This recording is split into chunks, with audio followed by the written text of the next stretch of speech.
This is The Space Shot, episode 92 for August 14th, 2017. Of course, I still love you. Hey everyone, welcome to The Space Shot, your daily space history, pop culture, and news fix. I'm John Molnix. On August 14th, 2016, SpaceX launched the JC-SAT-16 commercial communications satellite for the SkyPerfect JSAT Corporation. This satellite is an on-orbit backup that provides Sky more capacity for its customers. This mission was successful, and SpaceX was able to bring the first stage of the Falcon 9 rocket back to Earth for a landing on the autonomous drone ship, Of Course I Still Love You. Here's an audio clip from the SpaceX webcast of Michael Hammersley, a SpaceX engineer, with an explanation of what happens with the Falcon 9 coming back to land on the drone ship or back on land. Now, occasionally people think that a drone ship landing is harder than a land landing, and that's sort of true, but not for the reasons they think. A low Earth orbit mission, which can return to either land or the drone ship, is easier than a geostationary transfer orbit mission, which can land only on the drone ships. That's because a GTO mission requires a lot more speed than a low Earth orbit mission, and that means it requires more propellant. It even gets a little bit trickier than that, so we've got a nice animation to show you what's up. Here we have a picture of the Falcon 9. We zoom in on the first stage. It's got liquid oxygen propellant on top and RP-1 kerosene fuel on bottom. And as it burns through each of those propellants, the thrust that's produced is more or less constant. But it's harder to move or harder to accelerate when it's heavier, just like a pickup truck will accelerate slower when it's towing a lot behind it. So when you burn 20 seconds worth of fuel at the beginning of the flight, you've only added about 200 kilometers per hour to your speed. But 20 seconds worth of fuel when the rocket's almost empty, just before main engine cutoff, adds more than 2,000 kilometers per hour to your speed. So, sort of perversely, it's really the fact that we don't have much propellant left that allows us to reach the speeds required to reach GTO.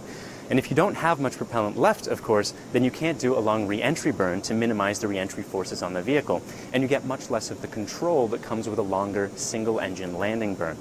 So it's really the GTO landings that are hard, not necessarily whether the first stage is landing on a drone ship. So again, we are headed towards the drone ship on a GTO mission, so we don't get the boost back burn. We have a re-entry burn, but it's a bit shorter than what we're getting on some of our low Earth orbit missions.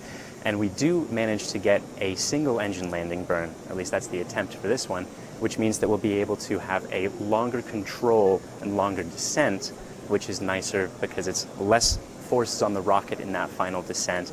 It can compensate for larger wind speeds, which is also pretty nice. So fingers crossed that's happening soon. In the show notes, I'll link to the JC-SAT-16 webcast. That way you can see the launch and landing animation that he was talking about. Hopefully that explanation gives you a little bit better of an idea of what's involved with bringing the first stage of the Falcon 9 rocket back to land.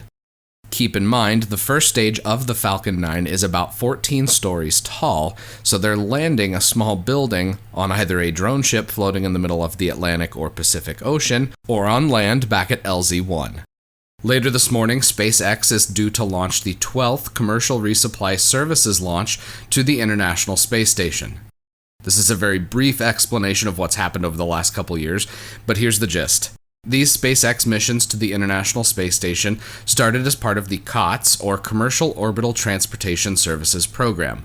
COTS was the phase where the vehicles were developed and tested, and once those technologies were proven, the Commercial Resupply Services program, or CRS, began. So far, both SpaceX and Orbital Sciences have flown the commercial resupply missions to the space station.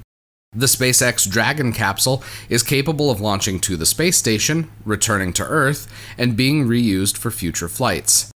The Orbital Sciences Cygnus spacecraft can deliver cargo to the station, but it isn't designed to re-enter Earth's atmosphere.